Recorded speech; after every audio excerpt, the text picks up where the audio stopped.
देखते हैं बड़े मिस्त्री क्या करता है, लकड़ी को बसुल्ला से काटता है। जब बसुल्ला से लकड़ी को काटता, लकड़ी कहां गिरती है? आगे में। लकड़ी कैसा होता है? चिकना की खुरदुर्रा? लकड़ी खुरदुर्रा होता है। लेकिन जब उसी लकड़ी से रंडा से काटा जाता है तो कुछ लकड़ी अपनी तरफ गिरती है, कुछ दूसरी तरफ गिरती है। लकड़ी कैसा होता है? बिल्कुल चिकना। तात्पर्य, जो कुछ भी कमाते हैं सिर्फ अपने खाने के चक्कर में मत रहिए, अपने बाल बच्चों के भरण पोषण में मत रहिए, बल्कि जो कुछ भी कमाते उसमें दान पुण्य परोपकार सेवा करते रहेंगे तो आपके जीवन में सरसता आएगी, सरलता आएगी, विनम्रता आएगी, सहजता आएगी। और जिनके अंदर सरलता, सहजता, विनम्रता आ जाएगी वो स्वाभाविक साधना के पथ पर आगे बढ़ेंगे। इसलिए साधकों को परोपकारी होना चाहिए, दान पुण्य परोपकार सेवा की भावनाएं होनी चाहिए। ये 3 घोड़े हैं तो 3 लगाम होगा कि नहीं होगा? 3 लगाम। कौन कौन सा लगाम? पहला लगाम क्षमा कृपा समता जोड़े। पहला लगाम है क्षमा। साधकों को क्षमाशील होना चाहिए। जो मनोनिग्रह करना चाहते हैं उनको कैसा होना चाहिए? बोलिए कैसा होना चाहिए? क्षमाशील होना चाहिए, क्षमा की भावना होनी चाहिए। क्षमा किसको कहते हैं? मानो आपके खेत में किसी की गाय चल गई, फसल नष्ट कर दिया, और जिसकी गाय थी बड़ा शक्तिशाली था, वो पैसा वाला था, बलवान था, और उसको आप कुछ नहीं कह सके तो आपने क्षमा कर दिया ना? क्षमा किया नहीं किया? इसको क्षमा नहीं कहते। ये तो कायरता, आपको दम ही नहीं है, शक्ति नहीं है दंड देने के, तो क्षमा क्या कहते? क्षमा सोबती उस भुजंग को जिसके पास गरल हो।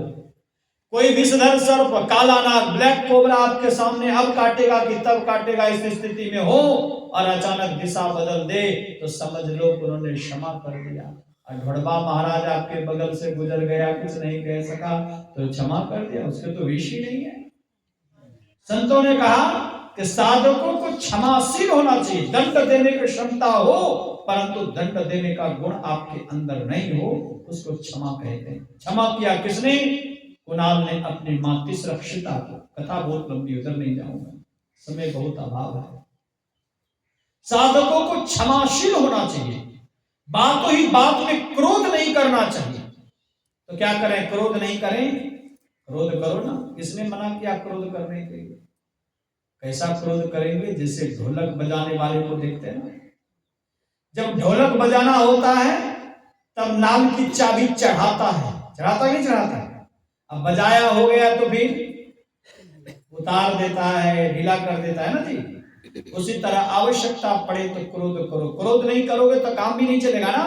मजदूर काम कर रहा है, दिन भर में 50 बार तंबाकू लगा रहा है, गप कर रहा है। सत्संग में सुन करके आए हैं आनंद स्वामी जी से, क्रोध नहीं करना चाहिए। क्रोध नहीं करोगे तो मजदूर काम करेगा। बच्चे पढ़ने के लिए बैठे हैं, अब मोबाइल चला रहा है, सत्संग में सुन करके आए, क्रोध नहीं करना चाहिए। अब बच्चों को डांटोगे नहीं, फटकारोगे नहीं तो बच्चे पढ़ पाएंगे? क्रोध करना चाहिए। आवश्यकता जब पड़े तो क्रोध करो, लेकिन जब आवश्यकता समाप्त हो जाए तो उस क्रोध की चाबी ढीली कर दो। लेकिन हम लोग क्या करते हैं? क्रोध आया तो कोई पंखा में लटक करके क्रोध ढीला होता है ना, तो कोई रेलवे पटरी पर, कोई तालाब में कूदकर, कोई एड्रिन पीकर, कोई सॉल्फेज खाकर। याद रखो, आवश्यकता पड़े तो क्रोध करो। अत्यधिक क्रोध करने वाला व्यक्ति मनोनिग्रह नहीं कर सकता है, उनका मन सिमटाव में नहीं हो सकता है, उनका दिमाग हरदम टेंशन में रहेगा तो भजन नहीं होगा। जिस दिन घर में लड़ाई झगड़ा हो जाती है उस दिन भजन करने में मन लगता है ना जी? भजन मन लगता है? बिल्कुल भी नहीं। इसलिए साधकों को क्षमाशील होना चाहिए। क्षमा पहला लगाम है। दूसरा, क्षमा के बाद कृपा। कृपा का मतलब दया की भावनाएं साधक के अंदर होनी चाहिए। साधकों को निर्दयी नहीं होना चाहिए, दया का गुण होना चाहिए। क्षमा के बाद कृपा और कृपा के बाद समता। समता का अर्थ यहाँ पर सातम समोहि मैं जग देखा, ये अर्थ नहीं है। यहाँ समता का अर्थ है सुख दुख स्थिति परिस्थिति में समभाव बना करके जीवन व्यतीत करना, ये समता का गुण है।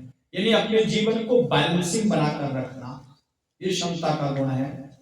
सुख दुख स्थिति परिस्थिति में संभाव बनाकर रखना, ये क्षमता का गुण है। साधकों के अंदर क्षमता का गुण होना चाहिए। ये 3 लगाम है।